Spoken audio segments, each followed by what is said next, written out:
Welcome to another episode of Racing to Learn. We are a nonprofit that uses radio control, amongst other things, to get kids excited about math and science. We've got our Profusion, our Proline Profusion SC 4x4. It is a ready-to-build kit, 1/10 scale 4-wheel drive short course truck. You can also turn them into monster trucks, as you can see we're doing here. Now, you can check out all the videos for this build, as well as our Pro MT 4x4. In the video description, we'll include links to those playlists. Now, what we're doing in this episode is we've explored some different options in regards to the roll cage. We're not going to run a standard body on this because we wanted to run a metal roll cage on one of these for a while. This one is actually off of a Traxxas E-Max or T-Max. The original wheelbase version, the short wheelbase version, not the newer E-Maxes and T-Maxes that have a longer wheelbase. You can see the difference here. This is a cage made for a Revo 3.3, and you can just see how much longer that extends. Now, this roll cage has more of an aggressive rake to it, so it's more of like a sand rail, dune buggy sort of body style, but we're going for a monster truck here, so we're going to stay true to form. Now, we mocked up this body and a couple of interesting things. So first of all, this is the rear mount, which can pivot actually on the metal here, and pushing it over this plastic motor mount there, we can actually stick a hex in there and it fits really nicely, and it allows us to pivot the canopy up like this. Other RCs actually do this with plastic or whatnot. Kind of cool that you can do that, get access to the battery. Now that pretty much resolves the rear mount, and we could just replace this this with a proper pin or screw or whatnot. Now for the front, you can actually flex, kind of pull the chassis forward or the roll bar a little bit forward, and it'll actually clear that first hinge pin holder, the A hinge pin holder, the top one at least. So that that works. And you can mount something there, but my concern of mounting it this way is that it already kind of puts some tension on the chassis, bowing it inwards, right? Probably easier to show this way. It's already putting some pressure on the front of that chassis and bowing it inwards. That's exactly what we don't want to happen in the event of jumping and landing and whatnot, is having that chassis bow inwards, because that leads to just strain on the drivetrain and whatnot. So we'd rather not do that. So let me pop this out. Another concern here is that if the car or the truck lands on the cage in the front or even on the top, we don't want that directly translating into force on the front or rear gearboxes. So for the rear, we're good because this is actually wedged into the bumper here. So unless we land this way, on this back corner here, and I think it'll probably hit the tire first before it hits that back corner, there's not going to be any pressure on that gearbox case, that rear gearbox case. For the front, we want to kind of decouple that. Again, if we get a frontal impact here, if these two bars came down lower and went in front of that C-pin, any impact would translate into impact on the C-pin and then the diff case, which is what we don't want. So we're going to leave this above that C-pin. Now, how to attach it? If we had a welder handy, I got some 1/4-inch washers here, and these are the stock mounts.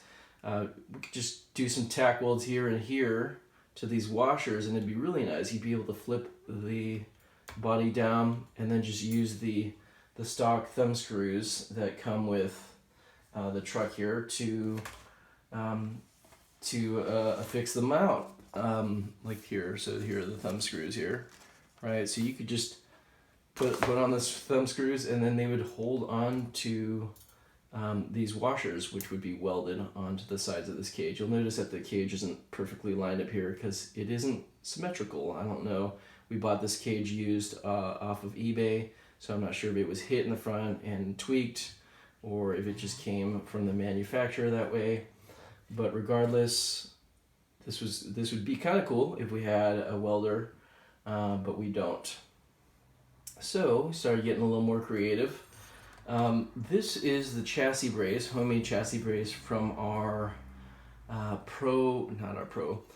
Thunder Tiger MT4 G3. Now, we were just using this for mock-up purposes because it actually slots in nicely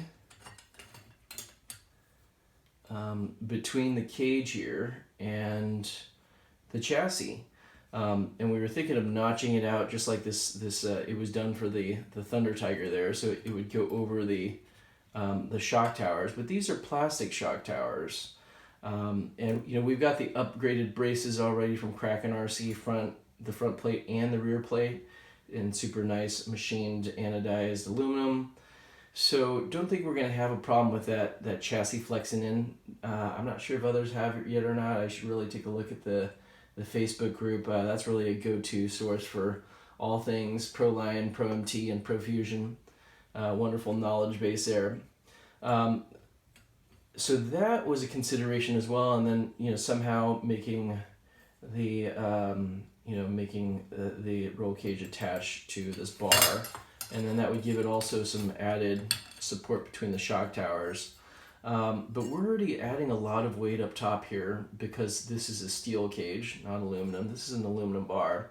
I haven't weighed these, but you're adding a lot of weight up top. We're going to try to not add more weight up top. So we got as far as even tracing this out. This is 3/4 inch aluminum square tubing. You can just get this at your local hardware store there. So we even traced out some cuts that we'd make to fit over the front shock tower and the rear shock tower. But we're gonna hold off on that for now. We can keep this off to the side just in case we want to revisit that in the future. Then my next thought, so I'm rapidly iterating and prototyping here, was to create some sort of mount off of these 4 screws, right? Or even just a subset of them on the front shock tower, right? And I actually mocked something out of cardboard, just used an old cardboard box here. So the idea would be that this would bolt to the front of the shock tower, and then the top of the chassis would drop in here, and then you would simply put a pin or a screw or something through this to hold it, right? So again, the benefits here are that any impacts would just impact the cage directly, and at most the shock towers, which are meant to flex a little bit. So the next iteration off of that, I went to the garage, look for some angle brackets here that I could possibly bend into this shape, or somehow form into this shape. This one was pretty close. But then I came up with the idea with, well, hey, what if we just use one of these? I mean, this is not a structural piece, so to speak. It's basically just holding the cage down and not letting it go back and forth. So, and this might be the quickest solution here. So if I pop this up here, what we're gonna actually do is take off one of these screws, and it's backed with a nut in the back there through the plastic. Kind of nice that it's not just going into plastic. So I should check the length of this to make sure that this is long enough. Oh, and it's not. I have to find a longer screw.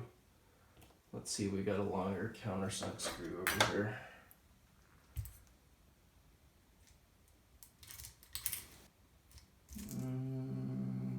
Got some button head screws.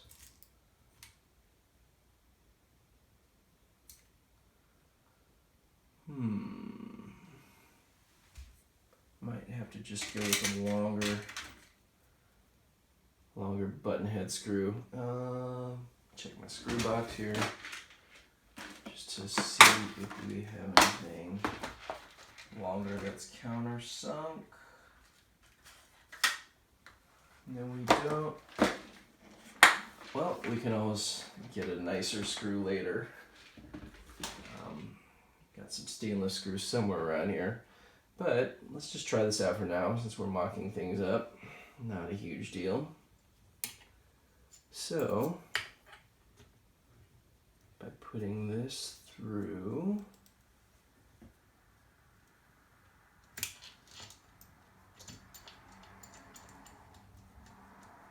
the nice thing about not using a countersunk screw is that I want to have two different hex sizes, hex driver sizes that I'd have to use.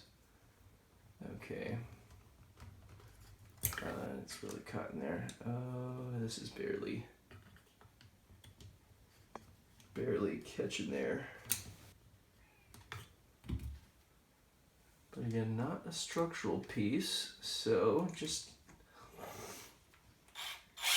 a structural meaning, you know, an integral piece of the chassis strength there.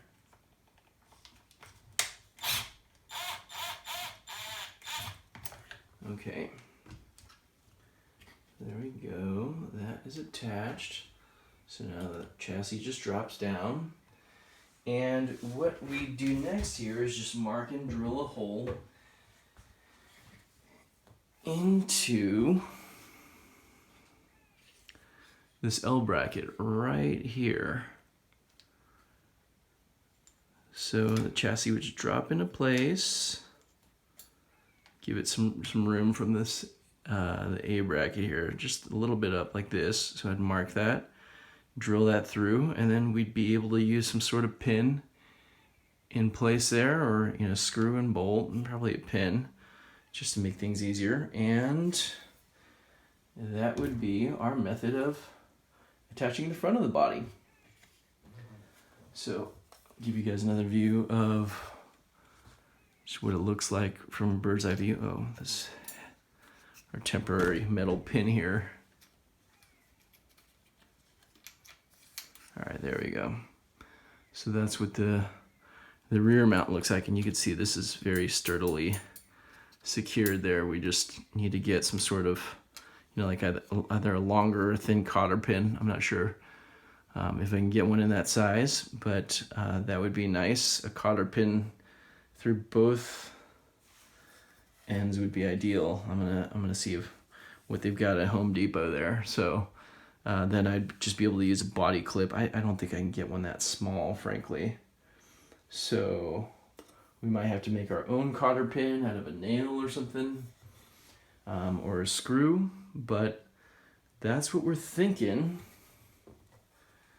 So here's how that looks, and we'll probably put some, you know, plastic panels here, zip tie it in, just to make it kind of look like a rock bouncer or something like that, that type of body. But that will save us a lot of worn down Lexan bodies, and you can see the wear on this steel cage here on the top from the previous owner.